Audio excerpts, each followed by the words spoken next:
Smoking is injurious to health. Smoking causes cancer. പുകവലി ആരോഗ്യത്തിന് ഹാനികരം. പുകവലി അർബുദത്തിന് കാരണമാകുന്നു. എല്ലാവർക്കും സ്വാഗതം. നിങ്ങൾ ഒരു ഡാർക്ക് ഫാൻസി സർവൈവൽ സിനിമാ പ്രേമിയാണോ? എങ്കിൽ തീർച്ചയായും കണ്ടിരിക്കേണ്ട ഒരു സിനിമയാണ് ഡാംസെൽ. 2024 നെറ്റ്ഫ്ലിക്സിലൂടെയാണ് ഈ സിനിമ പുറത്തിറങ്ങിയത്. ഈ വീഡിയോ ആദ്യമായാണ് നിങ്ങൾ കാണുന്നതെങ്കിൽ ഈ ചാനൽ സബ്സ്ക്രൈബ് ചെയ്യുക. തൊട്ടടുത്തുള്ള ബെൽ ഐക്കൺ എനേബിൾ ചെയ്യുക. വീഡിയോ ഇഷ്ടപ്പെട്ടെങ്കിൽ ലൈക്ക് ചെയ്യുക, ഷെയർ ചെയ്യുക. ഈ സിനിമ നിങ്ങൾ കണ്ടവരാണെങ്കിൽ സിനിമയെക്കുറിച്ചുള്ള അഭിപ്രായം കമന്റ് ബോക്സിൽ രേഖപ്പെടുത്തുക. ഈ സിനിമയുടെ ലിങ്ക് ഡിസ്ക്രിപ്ഷൻ ബോക്സിൽ നൽകിയിട്ടുണ്ട്. ഇനി സിനിമയിലോട്ട് വരാം.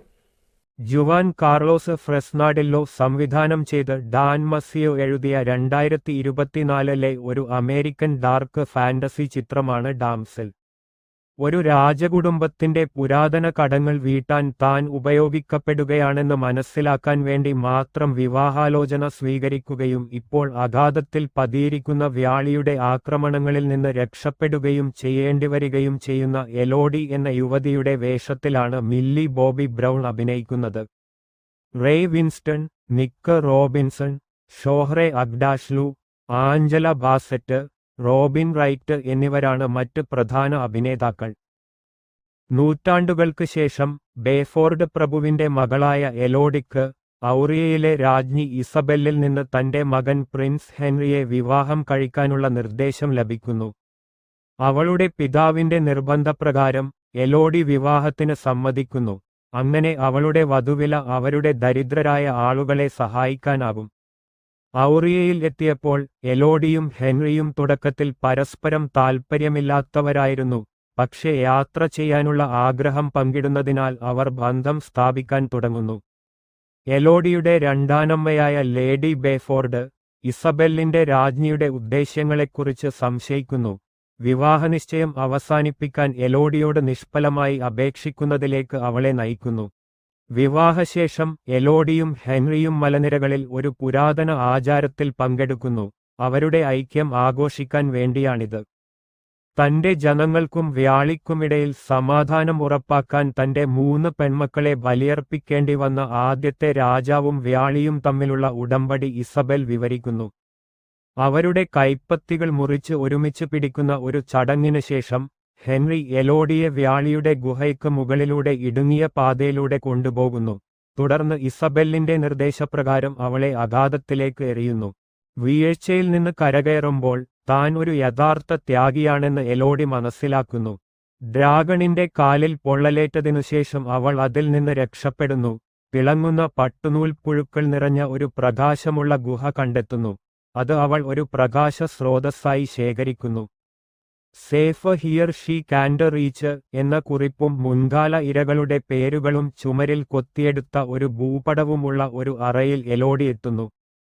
എലോഡി ഉറങ്ങുമ്പോൾ പുഴുക്കൾ അവളുടെ കാലിലെ പൊള്ളൽ സുഖപ്പെടുത്തുന്നു. മലഞ്ചെരുവിലെ ഒരു ഉയർന്ന ലംബമായ താഴ്ചയിൽ ഒരു ഡെഡ് എൻഡിലേക്ക് എലോഡി ഭൂപടത്തെ പിന്തുടരുന്നു.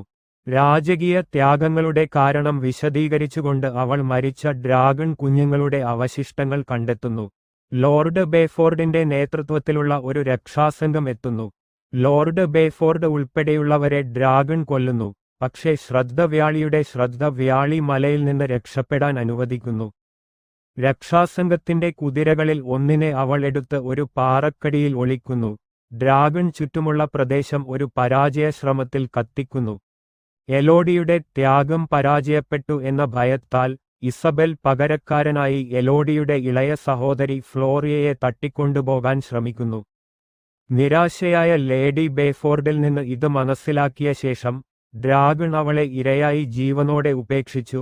അവളെ രക്ഷിക്കാൻ എലോഡി മലയിലേക്ക് മടങ്ങുന്നു. ഫ്ലോറിയയിലേക്ക് എത്താൻ എലോഡി ഒരു വഴിത്തിരിവ് സൃഷ്ടിക്കുന്നു. തന്റെ സഹോദരിയോട് ഒളിച്ചിരിക്കാൻ പറഞ്ഞുകൊണ്ട് അവൾ ഡ്രാഗണിനെ നേരിടുകയും ഓറിയൻ രാജകുടുംബത്തിലെ എല്ലാ അംഗങ്ങളെയും വഞ്ചിച്ചുവെന്ന് അവളെ ബോധ്യപ്പെടുത്താൻ ശ്രമിക്കുകയും ചെയ്യുന്നു. വിവാഹത്തിൽ അവരുടെ മുറിഞ്ഞ കൈകൾ കൂട്ടിച്ചേർക്കുന്നതിലൂടെ വധുക്കളുടെയും ഓറിയൻ രാജകുടുംബത്തിലെ അംഗങ്ങളുടെയും രക്തം കലർന്ന് രാജകുമാരിമാർ ഓറിയൻ വംശജരാണെന്ന് ഡ്രാഗണിനെ ചിന്തിപ്പിക്കുന്നു. എലോഡിയെ വിശ്വസിക്കാൻ വിസമ്മതിച്ച ഡ്രാഗൺ ആദ്യ രാജാവിന്റെ ആക്രമണം പ്രകോപനമില്ലാതെയായിരുന്നുവെന്ന് പ്രസ്താവിക്കുകയും തുടർന്ന് അവളെ ആക്രമിക്കുകയും ചെയ്യുന്നു. എലോഡി ഡ്രാഗണിനെ കബളിപ്പിച്ച് സ്വയം കത്തിക്കുന്നതിലേക്ക് നയിക്കുന്നതുവരെ ഇരുവരും പോരാടുന്നു. ഡ്രാഗൺ അവളുടെ കാരുണ്യത്തിൽ, അവൾ ഡ്രാഗണിനെ സത്യം ബോധ്യപ്പെടുത്തുകയും തിളങ്ങുന്ന പുഴുക്കളെ ഉപയോഗിച്ച് ഇരുവരെയും സുഖപ്പെടുത്തുകയും ചെയ്യുന്നു. തുടർന്ന് എലോഡി കൊട്ടാരത്തിലെ മറ്റൊരു യാഗത്തിന്റെ വിവാഹം തടസ്സപ്പെടുത്തുകയും ഓറിയൻ രാജകുടുംബത്തിന്റെ വഞ്ചന തുറന്നുകാട്ടുകയും ചെയ്യുന്നു. പുതിയ വധുവിനെയും കുടുംബത്തെയും പലായനം ചെയ്യാൻ എലോഡി ഉപദേശിക്കുന്നു. എല്ലാ ഓറിയൻ രാജകുടുംബാംഗങ്ങളെയും പ്രഭുക്കന്മാരെയും ഉള്ളിൽ നിർത്തി ഡ്രാഗൺ കൊട്ടാരം കത്തിക്കുന്നു. തന്റെ പ്രവൃത്തികളിൽ പശ്ചാത്തപിച്ച ഹെൻറി തന്റെ വിധി അംഗീകരിക്കുന്നതായി കാണിക്കുന്നു. ദിവസങ്ങൾക്ക് ശേഷം എലോഡി, ഫ്ലോറിയ, ലേഡി ബേഫോർഡ് എന്നിവർ സാധനങ്ങൾ നിറച്ച് വീട്ടിലേക്ക് കപ്പൽ കയറി. ഡ്രാഗണും ഒപ്പമുണ്ടായിരുന്നു.